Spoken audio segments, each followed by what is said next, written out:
While we usually say good morning, there is little that feels good about this morning.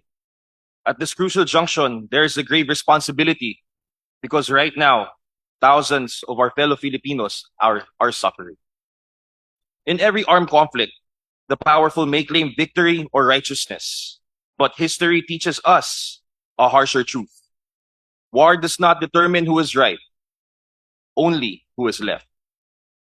Sa mga ganitong pagkakataon, libo-libo sa ating mga kababayan ang tila nakatayo sa gilid ng bangin habang umaasa at humihiling ng milagro sa langit. Ngunit sa mga sandaling ito, hindi sapat ang milagro kundi mabilis, malinaw at konkretong aksyon mula sa ating pamahalaan. Matagal na nating itinuturing bayani ang ating mga OFW, mga natatanging Pilipinong naghahanap buhay sa ibang bansa para sa kinabukasan ng kanilang pamilya at pag-unlad ng ating ekonomiya. Ngayon, sila naman po ang nangangailangan ng tulong.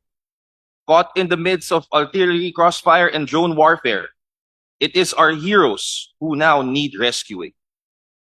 When giants fight, it is the grass that suffers. Sa bawat alitan ng mga makapangyarihang bansa, ang unang nagdurusa ay ang mga ordinaryong tao na tahimik lamang na nagsisikap at namumuhay. Bagamat hindi sila ang nagsimula ng gulo, kung hindi tayo kikilos, sila ang aani ng masasamang bunga ng digmaan ito. Dear colleagues, it is precisely for this reason that we are meeting this crisis head-on. Kailangan natin ng malinaw na kasagutan sa mga mahalagang tanong. Ano ang tunay na aksyon? Ano ang konkretong plano? Ano ang agarang tulong na inabot natin para sa ating mga kababayan sa gitnang silangan? Ladies and gentlemen, a crisis is not a time for blame.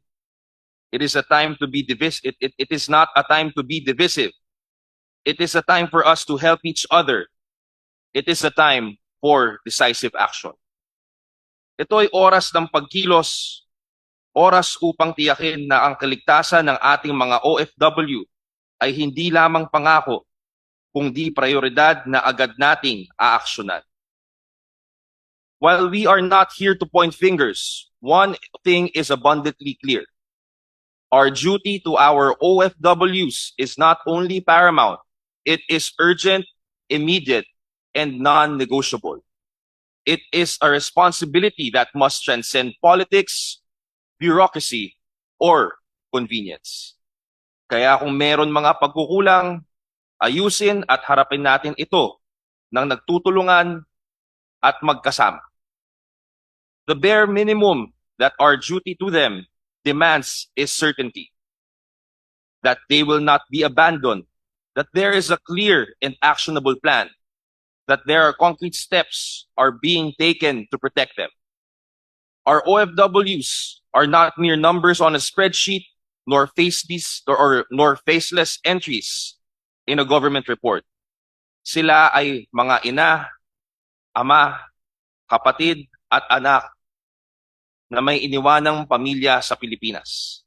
Mga mahal sa buhay na bawat pagkamusta ay may kasamang buntong hininga na puno ng panganamba at panalangin sa kanilang kapakanan at kaligtasan.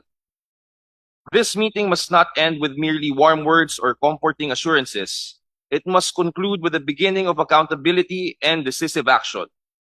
Sa bawat putok at pagsabog na yumayanig sa gitnang silangan, may inang pinapatahan ang umiiyak na anak sa kabilang linya ng telepono. Sa bawat alarma ng pagsalakay at dugundong sa himpapawid, may isang ama na kubli na hindi tiyak kung makakasama muli ang kanyang pamilya. Somewhere between the haunting echoes of sirens are quiet prayers being whispered for safety, courage, and for the simple chance to make it home.